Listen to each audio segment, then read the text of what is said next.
Welcome back to Between Two Hats, ladies and gentlemen, with your hosts, Patrick Osman and Philip Burton. The show where we dive into the stories, strategies, and standout leaders shaping the single-family rental space. Today, we are blessed with another outstanding guest. We've got a guest who needs no introduction, but you know what? It's me. I want to give her one anyway. We're giving her a massive introduction. She's a powerhouse in the SFR world, a fearless leader at FirstKey Homes, and someone whose presence is known across the galaxy of SFR. Please welcome, ladies and gentlemen, the one and only Stacy Lusader. Welcome to the show, Stacy. Thank you. What an intro. Wow. Right? Thanks for having me. I've been practicing for like Makes weeks. me feel really important.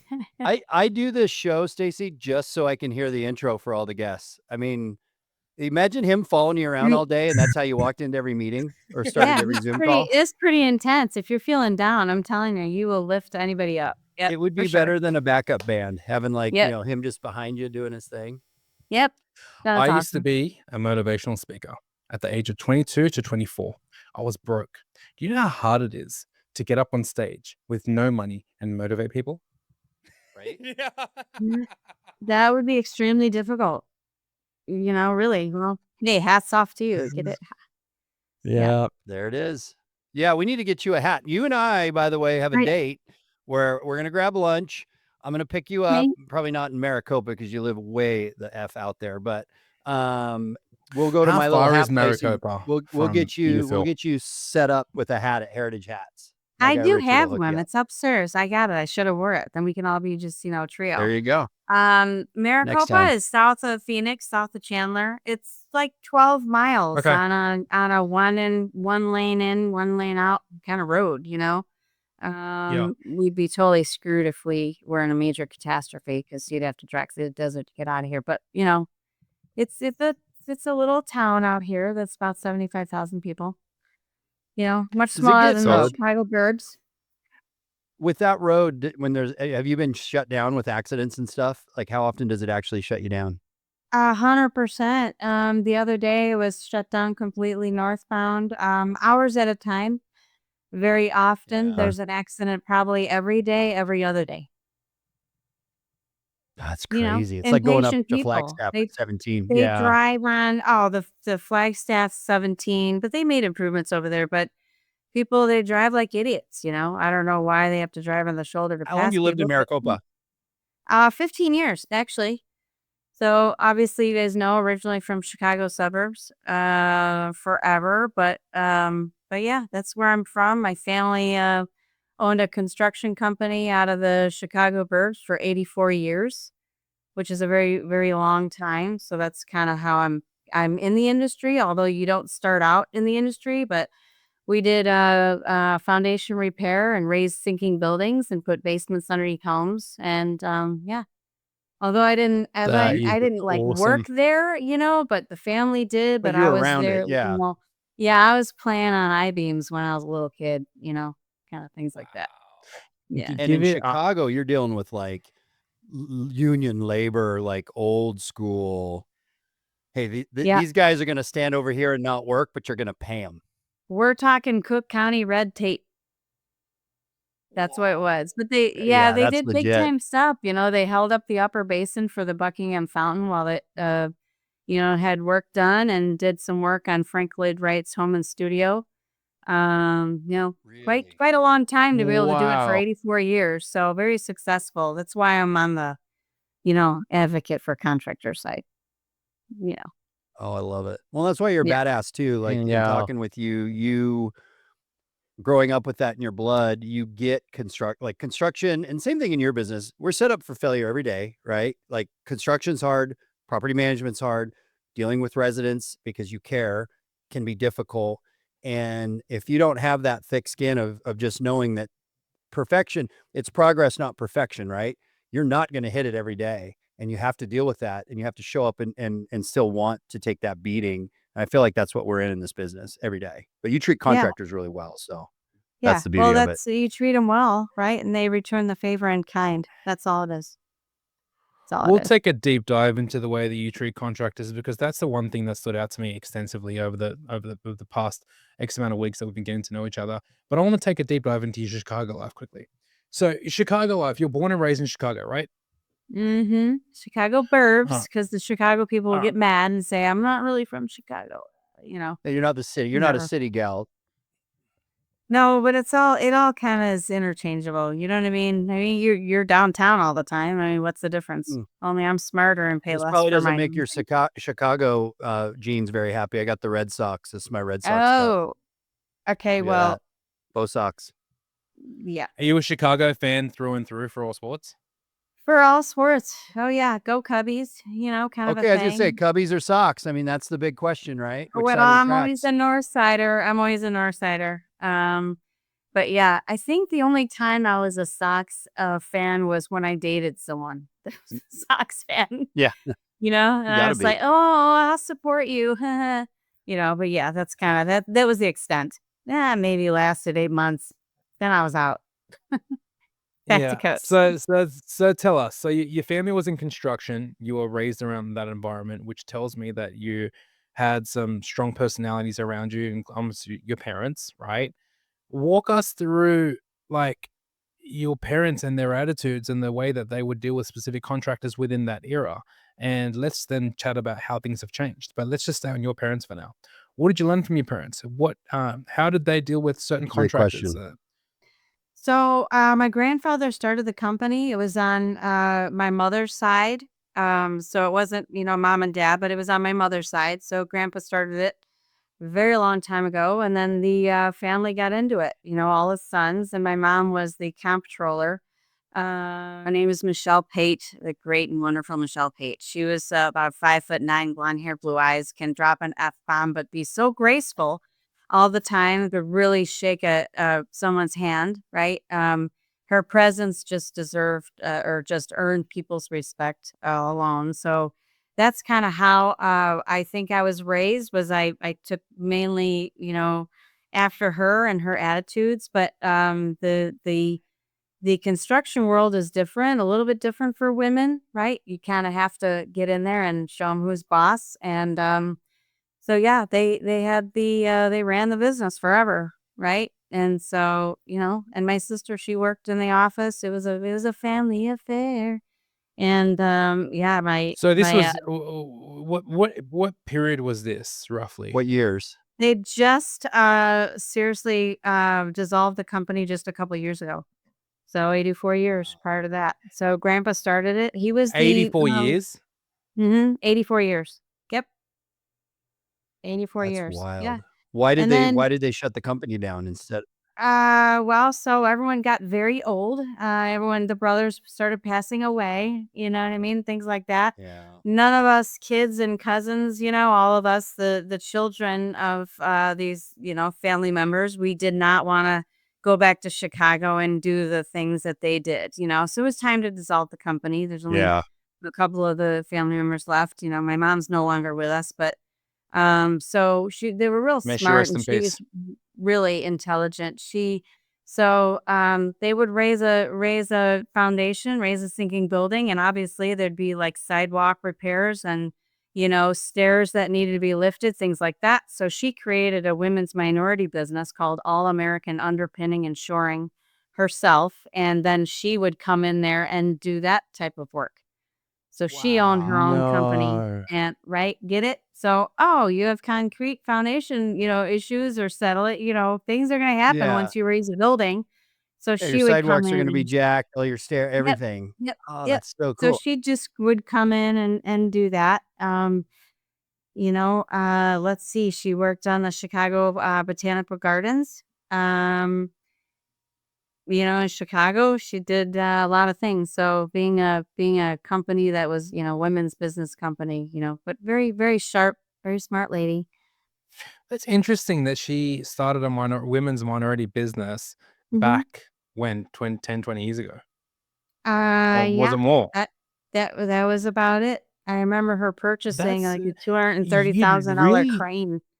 You know what I mean? To make these things happen. Yeah, Yeah. it wasn't chic back then, like correct. obviously there's a lot more support and rightfully so. I mean, women in business is an important thing, but it wasn't cool back then to support that. It was probably the opposite. The good old boys are like, "No, no, no, honey, you're going to stay over here." And Yeah. she's probably a lot like your personality. We're like, oh, really? That's cute. I'm going to kick you right between the legs, and here's how it's going to go. That's cute. You're not going to pay me. I'm going to put a lien on your property. Okay. Yeah, It's real exactly. funny. Yeah, that's so fun. And see these 9 guys back here? They're going to visit you later. Yeah, they're going to come by your house and help move your foundation, if you know what I mean. Yeah, oh my God. Yeah, she's just really super smart. Like I said, I really looked up to her, Yeah, she's very smart and graceful, but like I said, can drop an F-bomb like sort of like, is it pretend. sort of like Stacy, or is Stacy sort of like her mum? I'm like my mom for sure. So 100%. when we briefly interviewed you at IMN, I said the reason why Phil and I love you is because you're so authentic. 100%. Do you think that your mum had a large play in that? 100%. 100%. I think a lot of Chicago people kind of behave that way. We're very matter of fact, just say it like it is. We don't mess around with a lot of fluff. But my mom was like just very much like that. She would just tell it like it is. Why mess around with a lot of Well, life's a lot easier, right? When you cut through the bullshit and like you said, just tell it like it is. I was thinking about this the other day. I was talking to somebody, and they're a little bit more drama and shifty, I guess is the way to say it. There's a lot of massaging and maneuvering, and I'm thinking you have to spend so much time in this conversation figuring out how to just say, hey, dude, I'm not happy with this, or whatever. Yes or no? Yeah, just right. man, Yeah. just speak the truth but do it with kindness, right? Like we tease you because you are very matter of fact, but you're not mean. You're not a mean person. You're just going to be to the point. She's direct with respect. Yeah, 100%. Yeah, Right? I kind of, people, I come off as, very matter of fact. We say matter of fact, right? Yeah. I'm sure other people have names for it. But it is, I probably would, instantly give the shirt off my back to anybody, really. But I do see a lot of that stuff that goes on, just like we talked about before, is, a lot of BS that goes on with that. It's very time consuming. An hour conversation can literally be wrapped up in 15 minutes if you got it all out. Right? 100%. Right. Oh, people man. use the fluff, I think, because they don't have the trust or what's the word that I'm looking for, Patrick? Yeah, I guess it's trust. You've got to have trust to be able to be authentic. And when you're surrounded by folks and you're not used to being true to yourself like that, it's hard because you're vulnerable. That's what I was looking for. You got to be vulnerable to have that trust. And someone like you makes it really easy for us to show up that way because we know we're going to get back what we put in. Well, I think if I ask Stacy a question, I'm not getting gray as an answer. I'm getting black or white. Yeah, it's black. It's black or white. But I think a lot of people just try to. They don't want to seem like an idiot or something, right? And it's the fear of looking stupid. Yeah, they don't want to seem and look bad and look dumb and look like an idiot. I really don't care. You know what I mean? You just you can be honest with people. You could admit not knowing something. You could, it's okay. Right. But yeah, a lot of people feel like they have to put on this figure, this personality or something to It's a facade. It's a cover up. It is. Yeah. That fake mask people wear of, and I'll do it too. I can be honest. I'm in conversations where, somebody will say something. I'm pretty worldly, so I usually have some idea of most things. I can have some cursory knowledge of, oh, you're talking about the Taj Mahal in India? Okay, I can kind of. But if somebody goes, oh, the blue cloakroom, on the 7th floor on the 12th tower, and I'll just go, buddy, I've never heard of that, and why don't you tell me more about that? But there's times where I'm in conversations and it may be because I don't want to get into the weeds or I'm not feeling that need to hear more. And I'll go, oh yeah, of course I know, I really have no idea what they're talking about, but I don't want the expansion of the conversation.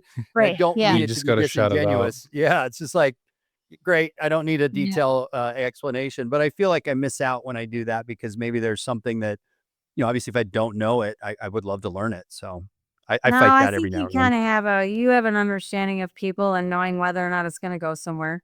I think the three of us kind of know, you know what I mean, where we go with that. So, Stace, let me ask you a question. Obviously, you must get approached by every Tom, Dick, and Harry in the industry. You've been working the SFR world for a number of years. Um, have you come across a situation, or tell me, when you have come across this situation where a vendor has approached you and they didn't expect you to be so direct, right? They asked you a question, they approached you trying to earn your business, and you probably came back at them as direct as you are. And how do people take that? How do vendors take it? Do they appreciate it? Are they scared? Do they freak out? Do they expect it? They don't expect it. They're expecting some sort of a return of the fluff and the BS. They're expecting that. They don't. I can tell kind of with you know what I mean, when people are coming at me. There's a lot of people a lot of contractors, we're just going to go there, but a lot of contractors come around and say, I talked to, they name drop. I spoke to this person. I spoke to this person. And I go, I really don't care, but Yeah. I can tell you. What I'm saying is if you're a good fit, you're a good fit, but they probably don't know all the questions that I need to have, you know what I mean, to make you a good fit for us and for our residents and things like that. I can tell if I'm in person with them, their body language. Instantly, they will not face me. You know what I mean? I will stand directly. They will turn to the side because they kind of feel, you know what I mean? There's a body language thing. They kind of feel, you're kind of, I probably scare some people. I One will do one better. I don't billion mean to percent do you'll it. scare I don't people. mean to do it. I No, just you're don't just mean to do it. confident. Yeah. No. This morning we had a management meeting. Anyway, long story short, we're talking, and every division goes in and tells sort of the update on the previous week. And then Ernesto, Kiara said something, and then Ernesto said, "Oh my God, you remind me of that one girl, Patrick. What's her name? That machine lady. She was just so direct. What was her name? Stacy." Yeah. Yeah. But He's like, she just fuck. She was just going for it. Yeah. yeah. Good for you. I mean, I like, think of all of the relationships that you have to deal with, right? Like, and you can expand a little bit more after this in what yeah. your day looks like, your role. But to Patrick's point, you got contractors coming after you, especially these shows, right? I call it badge hunting. Mm, Vendors walk around and look for first key, Stacy. Don't never met you, right. but it says, Right. your title and who you are, and I got to talk to you, even though they have no idea if you're the person that can help them or not. So you have to triage all of that constantly. And so being direct is really, it's not just a gift to yourself, it's a gift to the person that you're talking to, because you might not be the person to help them. You're willing to give them that info, but You know what's really interesting is as you walk around those events and things like that, they do look at your badge and right, and they see yeah, who it's you like, are, who are and you? you're an owner Yeah. operator, right? And they know to come and have a discussion with you and stuff. But I know what I need, and I know what I mean, what's needed for our company, things like that already. But just to witness that whole dynamic, I'm looking at the room and looking at everyone standing around and, you know, drinks to butter people up and, that sort of stuff. Cause everybody kind of, you kind of just get a little more loose, right? With kind of Right. what you're listening to, The right? environment. Yeah, of But course. the environment, but what I find, so I started in commercial property management out here. Then I went and created the service team for another company. The service department when they centralized, and then I ended up, being there for 5 years, and then got into another company. Right, all of the stuff that's really the unteachable things are the stuff that you experience at the IMNs, right? It's all of the inside secret political things that go on with those secret handshakes and stuff. That stuff I can't And yeah. teach my team unless they're in the industry for X amount of time. I can teach them how to talk in public. I can teach them how to make a PowerPoint. I can teach them how to do these things, right? All these like basic steps and functional steps. The thing that's what is needed to be, to be good in this space is all of the other things that are really you can't teach them unless you've been around this type of industry in this field, right? You said something, and yes, the answer is yes, you're absolutely right. You said something about reading Big body language, which is what Patrick or myself on the sales side, right? As salespeople, that's our superpower. If you're good at one thing and you want to be in sales, relationship sales, you have got to read body language because, if you're engaging in a conversation, let's say at one of these events, right, with you, and you're at the corner of the bar and you come up and, hey, I'm Philip Burton and you're Stacy and I want to meet you. And you're like, hey, I'm talking, you can tell right away if it's open, closed, and you have to read that and know, is this my time to introduce myself, or, at the very least say hi, or is it a time to lean in? And if you're not picking up on those social cues, right, you can blow your moment. And Yeah. 1,000,000,000%. it's not meant to be bad, right? Like, it's not punitive. You're not saying, oh, that Philip guy was totally obtrusive. You just kind of remember that, hey, he's not really paying attention to that moment. Maybe he's not great down the road. You'll give somebody a shot, but you'd certainly check a box of, hey, that guy didn't really pay attention to what was going on when we first met. Yeah, It's read important. the room. Read the room. Is 100%. he why is he doing that? Is he so concerned about nailing something? And does he have a deadline? Does he have numbers to reach? Like, what is the motivation behind his actions, right? What's the deal where you didn't understand how I was looking at you? How I was, like, literally, there was one situation, I was sitting at dinner with someone, at dinner with 2 contractors, like, we're sitting there. And another company comes up to us. Hey, Here, let me show you my pricing. Like, have you seen my brochure? They open their you know what I jacket. It's mean? like one of those That's old not things the where here's the time. watches. That's not the That is time. so You know what I stupid. mean? No, Yeah. but they're so concerned with that's we've talked about this before, the salesman thing and selling this thing that they forget that sometimes being pushy is like just being an asshole. I It's think we pushing forget something, an agenda that the other person doesn't want to hear at that time, right? in our business, right? If as salespeople, just not necessarily even our industry, just as a salesperson, people forget what they're actually doing. Like, in my case, I'm not selling flooring. I'm creating relationships so that maybe there's an opportunity to talk about flooring, but I'm creating partnerships so that if you need something, there's a guy out there, or a girl in our case with our group, um, that can solve that need for you. But it's not a hard sell. It's not, hey, right now I'm going to tell you everything I need to know, No. because in their mind as a salesperson, I'm checking a box because I went to IMN. I met Stacy Lusader. She is the person at FirstKey, Fuck me. and I can tell my boss that I bought her a drink, and that was my job. The folks that think that's their job are not actually salespeople. They're not actually relationship sellers. They're just people that are just showing up to check a box. And Right. yeah, That's the and what's thing is, now I know you guys and your character and how you operate and you're real, true, genuine, right?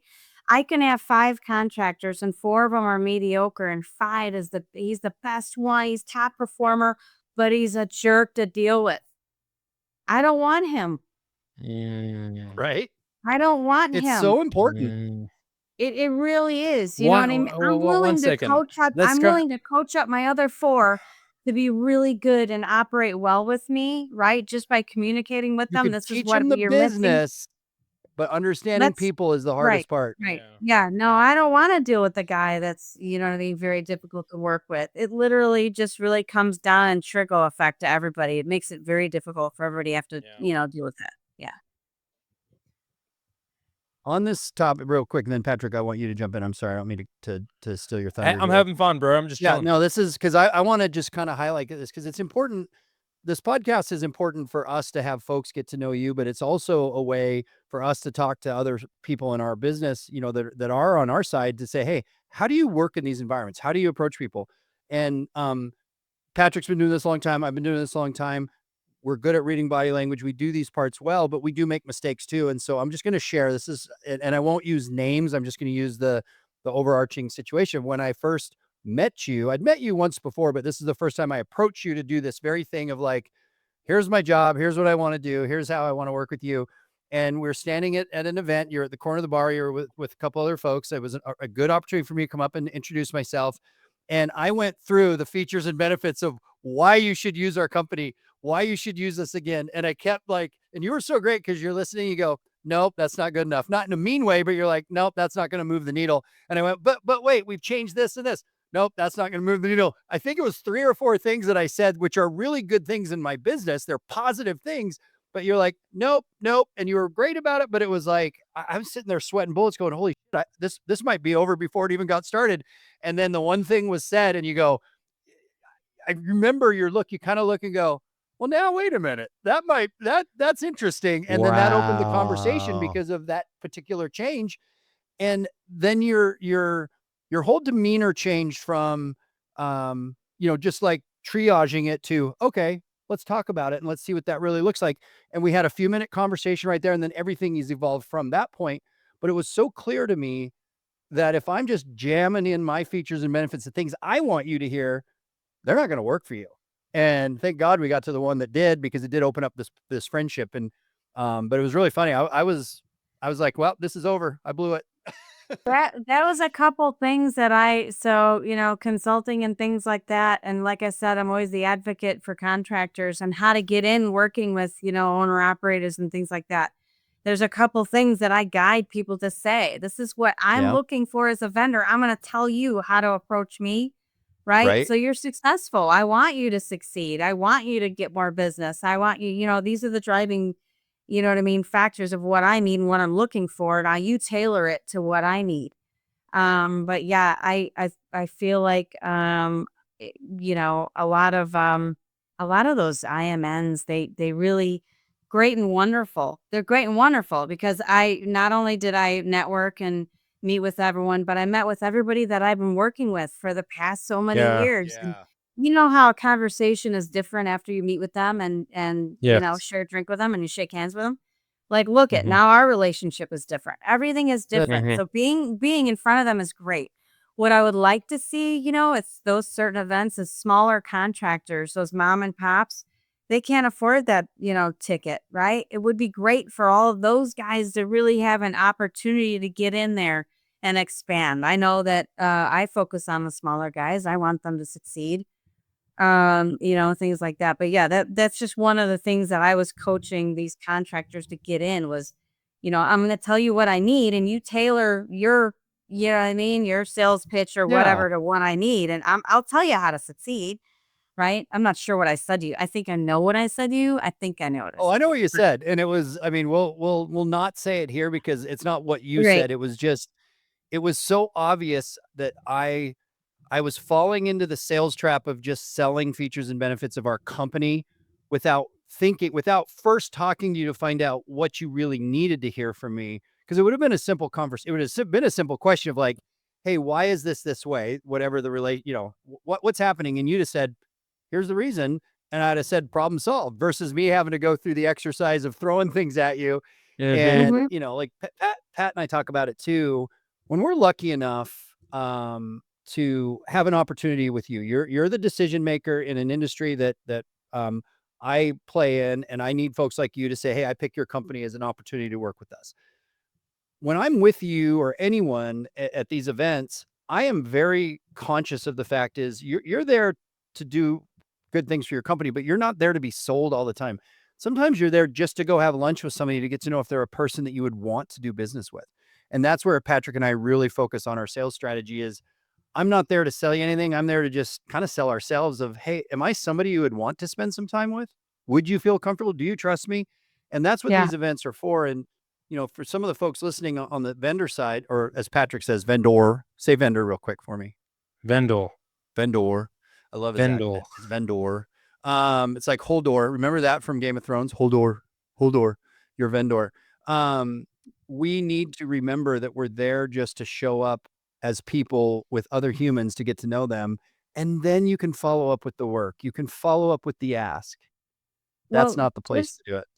Just know that there's like I'm very fortunate to have created lots of relationships in the industry, right? So when I came over to FirstKey, I took my partners, the ones that I know are top performing.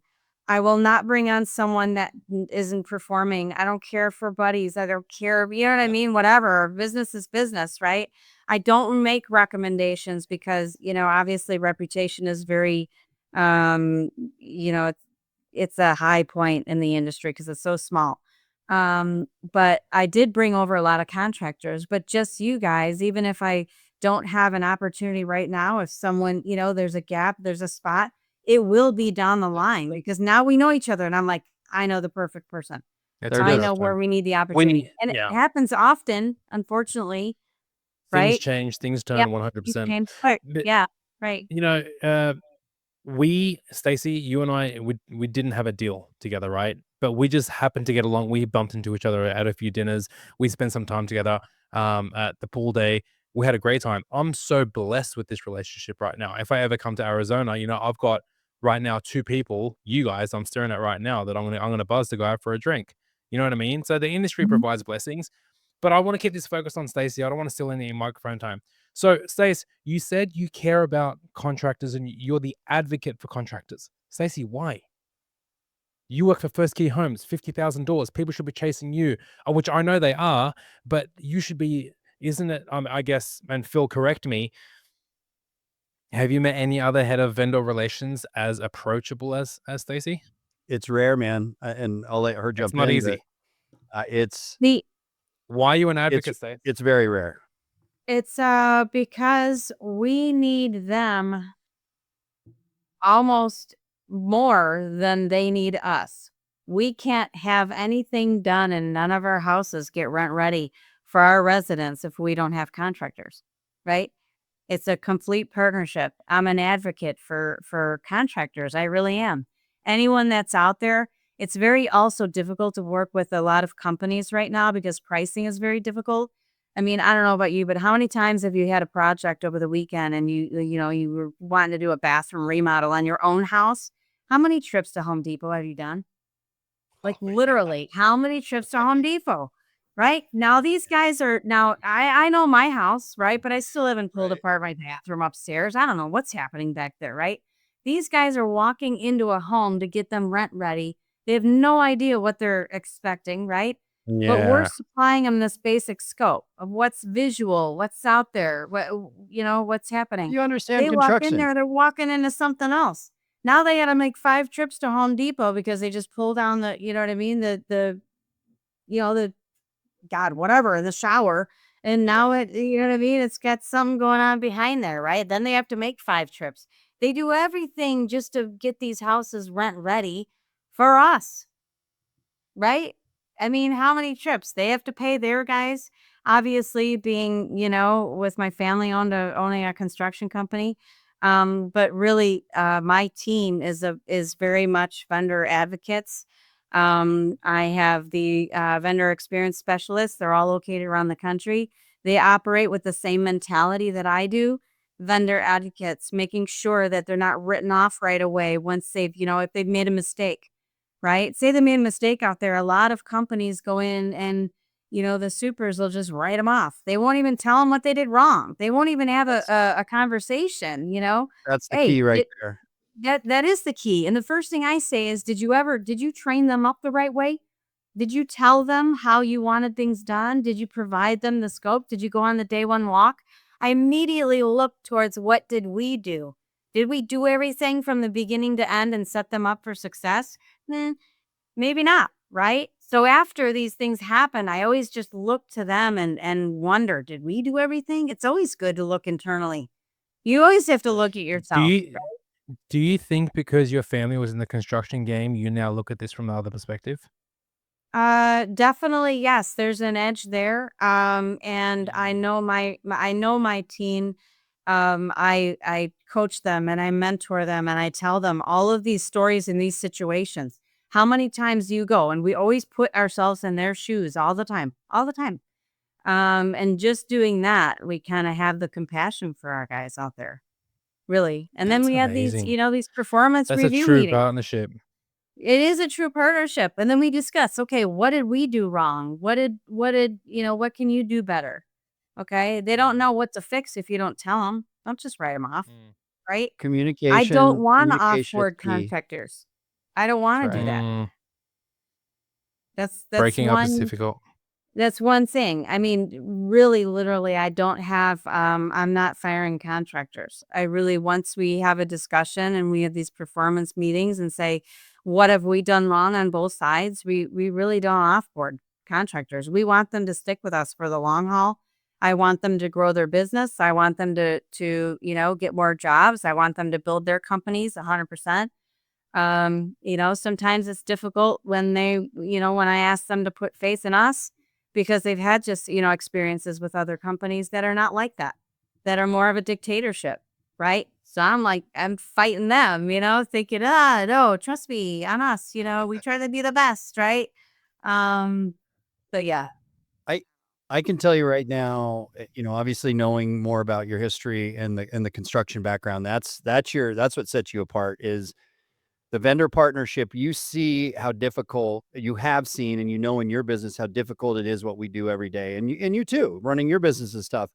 And you send out a scope or what you think is the scope, and these contractors, a lot of folks on your side of the table have never been into a house. They've never been in construction. They've never actually done a DD or a scope walk. They're just very smart data analytic type folks that can project manage, SOPs and how things get done, workflow, but they have no idea what it's really like to remove a toilet or to walk in and pull the flooring back and realize that you've got, a bunch of damage that has to be dealt with. Because you have that perspective, you are much more understanding of the process on the contractor side. And that then in turn gives us as contractors, I'll tell you right now, if you're listening to this and you're someone in Stacy's business and you're out there, treat us like she does and how other good folks do, because it saves you money. I will price you more aggressively and give you a better price out the gate because I know you're going to deal with us responsibly and professionally. I don't have to cushion it in case you don't know what you're doing and we're going to get bent over and you're going to take all these warranty repairs and all this other jazz. I will be much more aggressive up front because I know it's a partnership. Yeah. That saves you And it money. It is a saves your company money. partnership. You do, sorry to interrupt you, but you do No, you're great. understand your contractors more when you hire someone that has swung a hammer before, right? Your supervisor has to have, you know what I mean, had some sort of construction background. You've had to have some experience either on your own house, oh my God, or hiring a contractor or doing something like that to actually, put yourself in their shoes to understand everything that we're putting them through, right? That's it. Yeah. Yeah, Yeah. it's That's that it. real world experience. I think I've said this before on other casts, but when I hire salespeople, and in my current role, I haven't hired any of these salespeople, but we're asking them to go do some cool stuff. I always, if they haven't had construction experience, any new salesperson I hire, I tell them they have to go be a helper on a crew for a week. And in Phoenix, which is where I live, which is where most of them were based, in the summer, being a helper for an installation crew is really awful because you're the guy or girl with your face next to the toilet with the pliers pulling back the 7 layers of vinyl, and it is not pretty. But then they get a sense of what we're asking these men and women to do on the installation side. And no, it's not just that easy when somebody calls and says, hey, I need you to tear up a bathroom and I need it done in an hour. It's not an hour job. It sounds like it, but it's probably 3 because of that floor You and all the plus. And Yeah, having that and then perspective, I think, whatever you find in there. But yeah, yeah, it's a neat little treasure hunt. oh yeah, you don't know what you're walking into. My team, I know, to give them experience, day in the life of everybody on the team, follow a construction So manager. great. You'll meet these CSs out there. We're doing constant improvements and rent ready training with our supers out there, just to make it right. Yeah, we're doing it right, and we're doing it across the board, uniform. And set That's a certain awesome. standard. It shouldn't be different over here in Florida as it is over here in Phoenix, right? It should all Right. kind of operate the same. So, but yeah, I mean, I truly believe in, First Key because I've worked here, obviously, but I see the actual real truth, and I wouldn't promote anyone I didn't, really feel strongly, for. But yeah, I'm really an advocate for First Key too, of course. Tell us a little bit about your relationship with Jim. I mean, obviously, you having the freedom to do and be who you are. You've shared with us how he supports that, but tell us a little bit about that relationship and kind of how that helps support you. So, I obviously was asked to come on as a consultant and kind of look at the whole vendor management team and see what was missing. And I was just shocked to find out of what was existing. Um, I can go into 80,000 things, 587 unread emails in a vendor management inbox. I was told by the, I prior was probably one of people. those trying to get their business. Yep, Yeah. yep. Prior people that were here, that were just kind of, typing things in, literally said to me, I don't want to pick up the phone and call a contractor because it reminds me of a call center. I was astonished at the things that I saw. It was just really, really unreal. So I came in with a consulting package, right? And I said, okay, these are the changes. Well, it's really hard to drive change when you're a consultant and you don't have buy-in because these people have not been in the industry, right? Oh, it was tough. It was tricky. So then I met Jim at IMN. We sat and had a drink together, and he goes, "What do you see that's happening?" So I organized this team, this new team in this department. How I organized it back at a company that I was prior. It's really kind of this business model works, it does. Of course, we're a little more elevated now that we do have the more freedoms. But I met with him and I said, "This is what needs to happen. We need to have advocates out there. We need to have someone that's in the location that they're managing these markets with and these contractors." So I planted my team around the country and I told them all about it. Communication is key. We need newsletters out there. We need assistance with this. I want somebody to be able to, have someone to get a hold of. Right? Everyone's so busy, but my team is there. They're always there. They're the last line of defense I want them to be. No one throws anybody in a loop anymore. But we had this conversation and he feels that strongly because he was, has been in this field forever. Right. So whatever I was saying, obviously kind of, drank the Kool-Aid, right? But what he allowed me to do is he gave me the keys to the car and he got out of the way. That's amazing. Right. How many guys don't? It's How many amazing leaders what don't? happens. They Yeah, don't. it's- There was other things that were, you know what I mean? But the momentum that has happened, with some recent changes earlier this year, the momentum has been so quickly on how able this team has been able to succeed and everything that we're needed because it's not stuff I'm just saying that I need. Legitimately, this is what I want to do. I want to be different than all the other owner operators. I want them to say, well, these are the people that I want to deal with, right? I don't care if they have, issues with, maybe a CS out in the field because there's always different personalities. My team is there to be the one that they can count on, right? Isn't it something great how you always have someone to count on? But So yeah. Oh, But anyway, but 100%. 100%. I know I can call Stacy. Yes. I know I can call, you know Yeah. what I mean, my person over here, and they will drive the change and they will drive whatever needs to happen, to keep that relationship good. But Jim allows me, based off of my years of experience to, drive the bus over here. But he And that's trusts awesome. you though. that's And he trusts me, He, trust but, is he, but the huge. thing is, he trusts you because you're worth trusting. With all due respect, not everyone is worth trusting, Yeah. right? You've clearly delivered something to the table for him to say, you know what, Stace, I need you to address it, manage it. And here you are, right? It's I amazing what happens when you have that autonomy. I know I can look back over the years and there's been a lot of, leaders and things like that. Luckily I've been the one to remain in those, types of situations, but I can say that he's the best leader and mentor that I've ever come in contact with. That's Our amazing. conversations Wow. are 20 minutes of how I'm doing versus, anything else, right? Well, it's how you show Um, up to, I think, gives him, I'm going to send him obviously a he's a photo good right person, now of but this podcast. um, what I love hearing too is, and trust, like to Patrick's point, trust is earned, but sometimes you don't have time to earn that because you're in the midst of doing these things.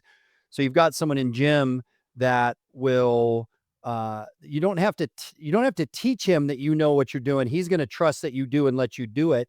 And I've been in those situations where someone in Jim's role, you're having to educate them on what you already know. And that takes so much more time than just letting you do it. If they give you the framework of what they want done and then say, hey, you're the pro, Stacy, at building out these programs, go do it. And then, you tweak it along the way and there's asks and stuff. But having that autonomy and ability to go do it and him to just trust that it's going to be done the best way for the company is huge. But I'll tell you also too, and you've said a few things earlier in this podcast that tell me you take ownership of everything. As a leader, right? The only thing we've got, even though we have people below you or subordinates or parallel dotted lines, whatever you want to call it, this is your ship and you take ownership of it. And you said it earlier too with contractors, maybe we're not doing something right. Maybe we need to fix our side. It's not always about somebody else. It's about you, Stacy, the Crusader Lusader. I was stealing that from you. You taught me that. Taking ownership of your stuff and saying, this is how we're going to get it done. Absolutely. It's okay. It's okay to, needing help on something also is never a sign of weakness, right? So yeah. And if I made a mistake, we're going to own up to it. We made a mistake. Who If cares? People anything, make mistakes. it's not that. It's not a sign. It's the opposite of a sign of weakness. It's a sign of strength because you've got the balls to come out and say, "Hey, I don't know how to do this." That's it. Right? Right. That you're basically purchasing trust by saying that. Yeah. Right. And Well, pointing You know what I fingers mean? at others is such a waste of time, right? Even yeah. if there is, truthfully, if you're the leader of an organization or of a division or whatever you want to call it, you as an owner, Patrick, of your business, the buck stops with you. If you've got an employee that made a mistake, it's not their fault they made the mistake. It's you didn't train them well enough. You didn't give them the tools to figure out how not to make that mistake. Ultimately, you can bring it all back to yourself. And I try to remind myself of that all the time. And I should say we, because I didn't speak for you guys. I slip into it sometimes where I'm like, well, how could I have done that better? Because so-and-so over there just didn't show up. Yep. And I pause and I go, well, they didn't show up because I didn't make it important for them to show up or whatever. I didn't do enough to say, this is what I expected. Had I done that, you might have shown up differently. And so you can always bring it back to the tip of the tree, or the tip of the spear rather. And it falls on us. It falls on our shoulders. And we want that. That's why we're in the roles we're in. And I don't want so it trickles down. Another thing I always constantly say, a good mentor creates another good mentor, right? And I never want my team also to become stagnant in their roles. Right. So I'm constantly trying to do these workshops and improve them, and vendor management university is going to be happening. You know what I mean? This like skill factory, right? Where we learn about emotional IQ and just the basic stuff, to try to educate them. One sec. Take I a know, deep breath. right? Yeah, no. Jump on this. Don't Jump on just this. drop that and then just say, Emotional IQ. no. Let's backtrack a bit. So you've got workshops for your team and there's what's it called? What's the university called? I started it as the skill factory, and now I want it to Skill be vendor. factory. Yeah, now I would change it to vendor management university. All right. Who wrote the curriculum for that? It's me.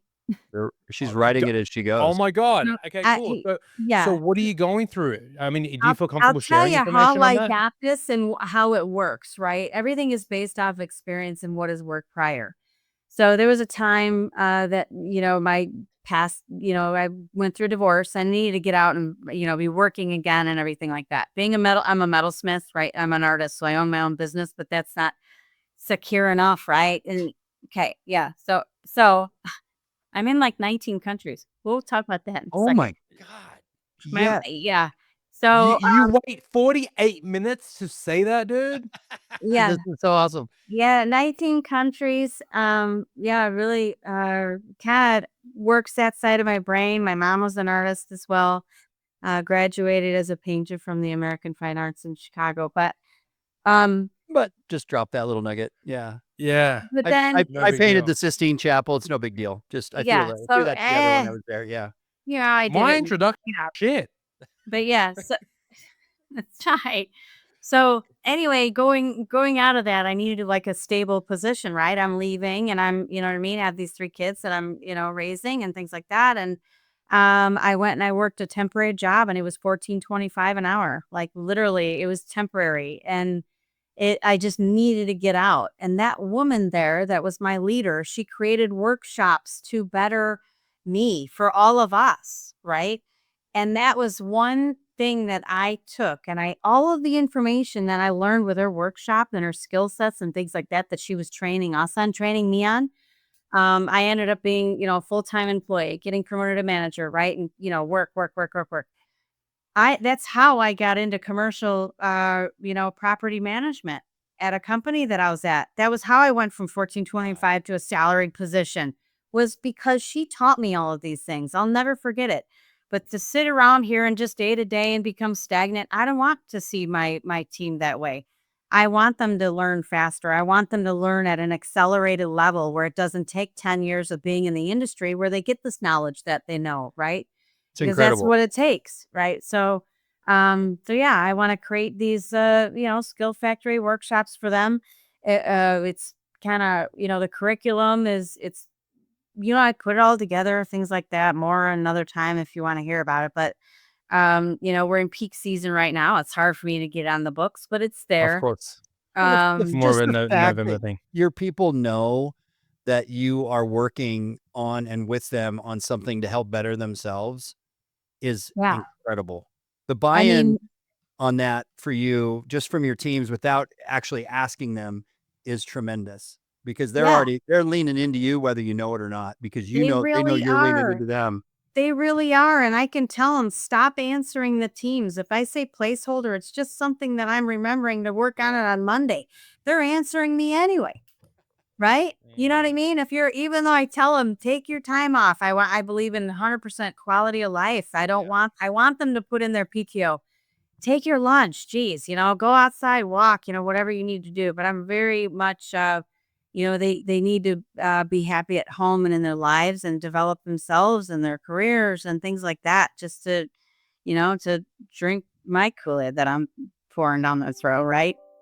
So I'll tell you how huge this is. The experience that I've had with folks that are um, market movers or enigmas in a business that really are in it for the right reasons are the ones that do it for the people. Obviously, you have a job. You like your job. We like getting paid for what we do. But Hmm. I don't think, in hearing that you're an artist and all that, I now know I'm getting a better picture of who you really are.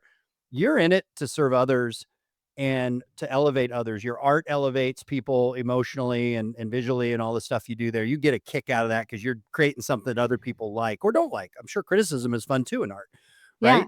But with your job, you're creating a space for people to grow, and that's what really drives you. And the people that excel in their companies or their cultures are the ones that say, hey, instead of working on the business, right? Because the business is the business. We do that as part of our job. I want to work on you as a human. Book studies that are centered around positive thinking and how we are as people, and not just time management and how you're going to do your job better. It's about how you're going to grow as a person. The books that hit you as in your heart. That's the stuff that matters. And I can, now that we've had this conversation, I get it. I see why you are who you are. Well, they're gonna treat our contractors and everything like that much better, knowing this background knowledge and things like that. And it even in their personal lives, it's gonna, I don't care if I teach an hour-long workshop with them and you take 5 minutes, right? If it's 5 minutes, something that you can learn from whatever I'm saying, right? It's definitely 5 minutes. I wanna have speakers that are gonna come in and kinda, that are trained as, in some sort of a, public speaking or how to, whatever they need to do. Yeah, that's kinda Um, next on my That's agenda. incredible, dude. I've got so much admiration. I mean, what does it take to run a company, right? There's three primary components. There's the product, then there's the people, and there's the actual company itself, right? Which the then makes up culture. the brand, the culture, the logos, the infrastructure, the technology. And the But the passion. right? But the passion falls within the people, and you're investing into the people, which is such a huge for a non-business owner. It's not. But It, she is on the she is. metalworking. Yeah, Yeah, which She is. I makes She so started much is. that when sense I now. was, 18. I remember selling my Cadillac for all my equipment when I was, in high school. Amazing. That is so legit. I had an '86 Coupe de Ville, and I sold it all for, like, my tanks and, Oh my God. torches and everything like that. Yeah, well, the transmission was going anyway, but yeah, that's I started that a long time ago. Yeah, I created that over the years, but yeah. Hey, If someone listening, I gotta ask a question right now. If you're comfortable sharing it, like to view what you're talking about, do you have a website or do you have a company name that you'd want to share now, or do we have to wait for a part two with this to let people know like how to see Stacy's art? Like I really want to expose people oh to that yeah. side of you, if that's something you're interested in. Yeah, right now, see, I had my own website and things like that, but my more followers. It's on Etsy. It's been on there forever. Actually, It's go Go ahead. ahead. Are you on Etsy right now? I'm on Etsy. It's Yeah. Stacy J. It's Stacy J. STACY jewelry dot Etsy.com. Oh my god. It's men's and women's jewelry. I don't buy anything pre-made. I cut everything. I get sheets of metal and spools of wire, and I hand cut everything. I make Oh my my own God. bezel. I Do was you into use lapidary for a while. I'm doing my own stones and things are you like doing that. Yeah, men's silver, and women's gold, jewelry. everything or metal or what? It's copper, steel, Okay. Okay. sterling, brass. Oh my Um, God, this is so cool. Stacy but J. Hey, but you know yeah, what? Stace, I want to get your perspective on something. okay, This weekend let me share my screen real quick. I okay. was getting busy. Obviously you guys are aware. I have my son's being born in a couple weeks' time. Oh, So can you guys see my screen? yep. Yeah. So we were just decorating his room, so we're painting. But I want to show you the actual end result of where we ended up. What do Oh, you that's think? awesome. And I see the eye is the Disney Yes. the dot on Oh, the eye. that's the Disney font, yeah. Yep, What yep. did you think from an artist perspective? Did it? Awesome. It's You like it? awesome. Oh, absolutely. 100%. And Oh, when we'll he see. looks back at that and he goes, "Oh man, how much work did my parents put in that?" Oh, you can see the Right? love. Yeah. Really. It probably won't appreciate it until he's like 25. But But yeah, I that's mean, but okay. still, but yeah, it's beautiful. Stacy, Yeah, the but if important you thing to just point out here is you talk about the work that was put into it because he sent a video of look at all the work we're doing, and it was his wife doing all the work with the mask on with this big belly, painting and working with fumes, and I think I yeah, saw a blowtorch, and maybe she was juggling knives, and there's Pat just videotaping her. Look at the hard work we're doing, yeah. and I texted him back. I said, "Where's the we? Is there a mouse in your pocket? All I see is your wife doing all the work." Yeah, I Yeah, bet she yeah. loved it though, just to keep busy. Just, I mean, this 100%. last year, I mean, she just kind of probably get into it. What's the likelihood that you could make my son like a bracelet with his name on it? What do you mean likelihood? Of course it's gonna happen. Oh I my even God. made and I make really cool worry boxes, and I made sterling silver boxes for my first curl for a set of twins. I've made wedding rings. But yeah, they're big nice sterling silver boxes from sheets of metal and with a lid on it. Hey, could you fix my wedding ring? It snapped. Thank God you didn't say I was a proctologist before, because who knows what he'd be showing you I right know, now. I know. Oh Yeah, Lord. yeah. Yes, of Oh, course. But yeah, I've Oh my oh God. man. done it Next for trip to years. Phoenix, we're gonna have fun. I'll say Yeah. that much. Yep. See Good this, time. okay, here's the beauty of why we did this podcast, and we talk about this occasionally. This is what we want people to know. Like, your business and what you do and the vendor connections and why we're in the SFR business is important, right? But this podcast really isn't about SFR, even though that's where we live and operate a lot. It's about people getting to know who you are, and this connection to you is so much deeper than your job, because who you are as someone that is an artist and into jewelry, and your family history, that's where people will connect with you, and it becomes so much more real when when we expose that we're human beings doing a job. Yep.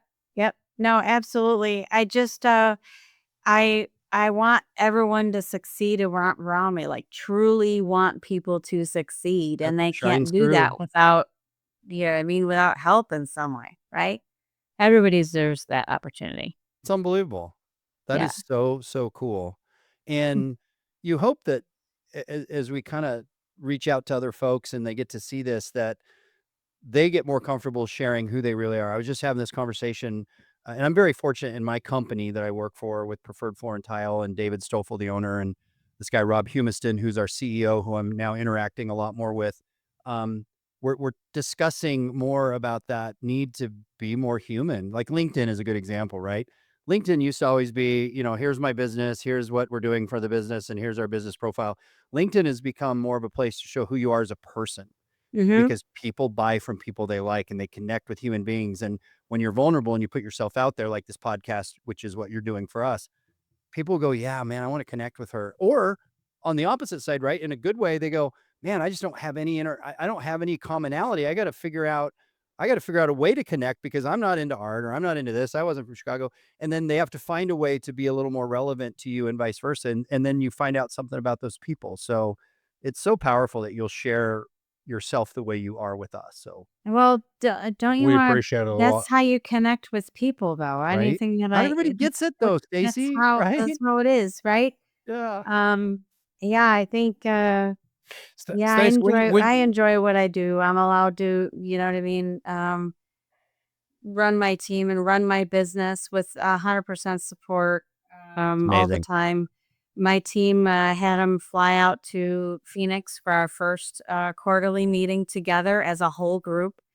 This is Yeah. the largest vendor management group that they've had ever How in many its people is that? Was time. that for you? I have 6 around the Yep. country. So, you know, one in Orlando, and they all have their own markets, about 9,000 homes. You know, we have about 825 contractors across the country. Amazing.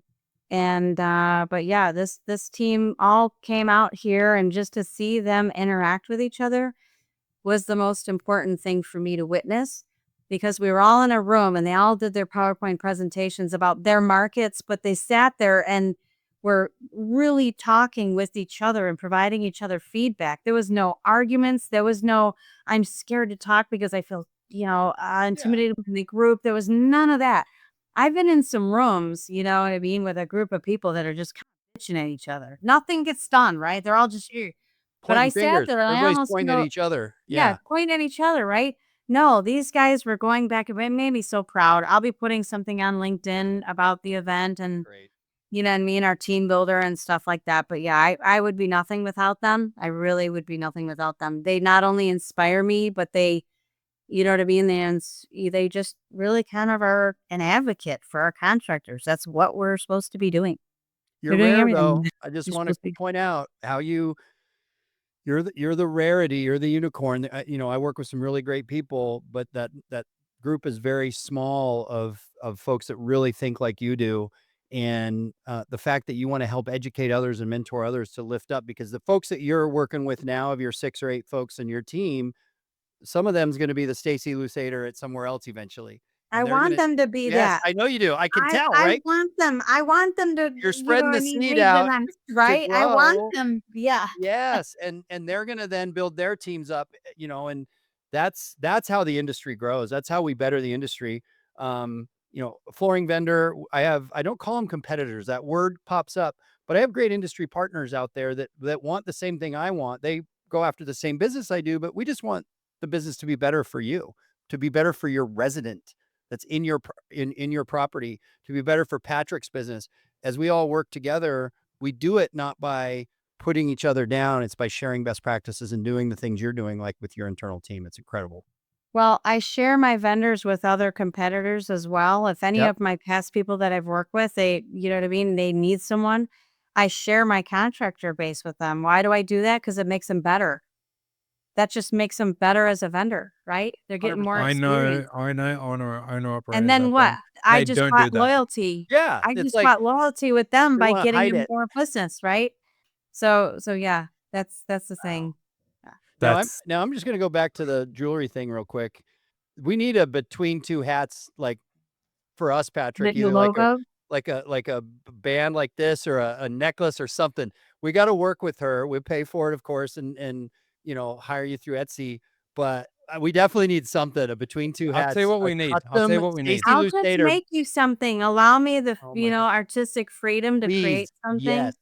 What Um, about a cowboy ring? Let her, nope, stop. Let her do it. Okay, She'll know. yeah, Yep. We, yeah. yep. I Sorry. see we have watches on. I see, you know, I know Phil, you kind of are not, you know, scared to wear bracelets, things like that. I You love just it. got to tell me the material. I think some cool cuffs would be really, really neat. Couple of cool Yes. drilling cuffs. Cufflinks. Oh my God. No, not cufflinks, cuffs. Oh yeah, like so that's what I wear Oh, right now. I don't know where my Yeah. camera is. Yeah, I yeah. have this. I wear Yep. this all the time. It's a buddy's charity. There you Till go. Valhalla, fallen soldiers. But Yeah. yeah, I wear this. I something like this, I would 100% wear all the time. Yeah. yeah. But yeah, I'll make something. You'll Okay. wear it. It'll be good. Oh It'll my be God. tasteful. It won't be obnoxious. You won't feel Perfect. forced something gaudy. It'll be manly, you know what I mean? It'll fit. So Yeah. cool. Hey, you guys you both just gave me the idea that Phil, you and I need badges. What do you mean Like badges? you know the Like American flag police badge you badges? have? No, the lapel Oh yeah, pins. like pins? Yeah. Yeah, we need like a between two hats, I know. a We'll little get them. lapel. I had Yeah. Kyra working on looking them up for us to make them. Really? Yeah. Where's that? Hold on. Before you go, I got to find Oh, this. don't shit. Don't do it. Where did I Don't do put it? No, don't do it. Hold on. This guy's an embarrassment. Swear to What's God he on my showing life. you? What is it? I sent him one photo one day and I regret it. This is so funny. So he called me, or he sent me a picture. I can't remember what it was, or he called me and he was eating, and he had his shirt off, and he was eating some shrimp and some stuff. And I said, "Oh my God, instead of shrimp and grits," I go, "It's like shrimp and tits," because he had no shirt on. And I said, "Buddy, that's a thing." And he sent me the picture. And so I did a character of the picture and sent it back. And I had these tattoos made that I was going to wear when we were at IMN at the pool. Shrimp and Oh, tits. those are cool. Look at him Awesome. holding up the shrimp. I know, isn't that That's funny? awesome. So Yep. look at his face. But I That's awesome. forgot them, so we'll Nice. wear them. I'll wear it right here on the next deal. Wear them We'll next start handing time. these out, but that Yep. could be our Shrimp lapel and pin. tits. Shrimp and tits. Oh God. man. All right. To wrap this awesome podcast up, Stacy, I want you just to have a few words with the microphone and the industry, to a message from Stacy Lusader to all the vendors and the contractors out there in the industry. Oh wow. Where do I begin? We over here appreciate you. Sorry, I got meeting invites going on in my background here, but we appreciate you and everything that you do. We obviously want to treat you guys with respect. We obviously want you to grow. I don't want to have 825 contractors across the country because they don't make a lot of money with, small amounts of work. Volume is key. I want them to grow with us. I want them to stay with us. I want us to be the best in the business. I want my team to be the best in the business. Obviously when you're going out there and you're trying to get in with, an owner operator, a couple key things that I look for when vendors are coming my way are, do you have your own crew designated to FirstKey Homes? Don't say, I got 3 crews. Do you have your own crew designated to FirstKey Homes? So you understand their standards, right? You understand how they operate, and you build the relationship with your contract or your, construction supers and managers out there in the field. Also just straight and real, communicate. And yeah, thanks to my team. I have to say all their names because I wouldn't be anything without them. There's Trevor, Aramina, Cassidy. We have Tony. We also have Bronte. We have Octavio. So yeah, they're scattered around the country. Tony actually put a comment on LinkedIn about Trevor. how much he appreciates. Was it Trevor? Mhm. Okay. How about how much he appreciates you as his leader? I thought that was very inspiring. Yeah, that was very inspiring. To put that on there on LinkedIn, on a social media site, and I am very appreciative. Like I said, I only want, and when I interview and when I hire people, I want them to be able to interact with the rest of the group. You know what I mean? They have to be able to work with the rest of us and kind of fit in, right? Someone, you know what I mean, that doesn't, and I now we have an established culture. We do, happy hours, virtual happy hours, things like that. Anytime I can get us together, you know what I mean, to play games, like I said. But yeah, they're a great, wonderful, wonderful team. Yeah. That's amazing. That's it. Phil, any final comments before we wrap up? No, I just think it's great that you're sharing your passion and your love for people with your team and the vendors that you work with. It is rare, like I said before, and keep it up. And that personal growth component of working with people and the the Skill Factory, which could have been an '80s hip hop band as well. I love that name.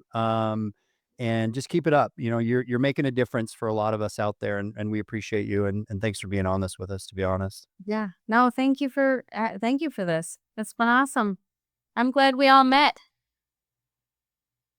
I know, right? This is a friendship and the start of something really It's cool. really And cool. maybe if we all work together someday, that'd be cool. But if not, this is the win. So I think we will. Well, It ladies just and takes gentlemen, it just takes a minute. It may not be now right away, but you know what I mean? I'll keep Exactly. working. It love takes it. time. It takes Yeah. time. Ladies and gentlemen, thank you so much for listening in and tuning in to another episode of Between Two Hats with Patrick Osman and Philip Burton. And once again, today we're blessed with Stacy Lusader's presence. Keep an eye out for the next episode.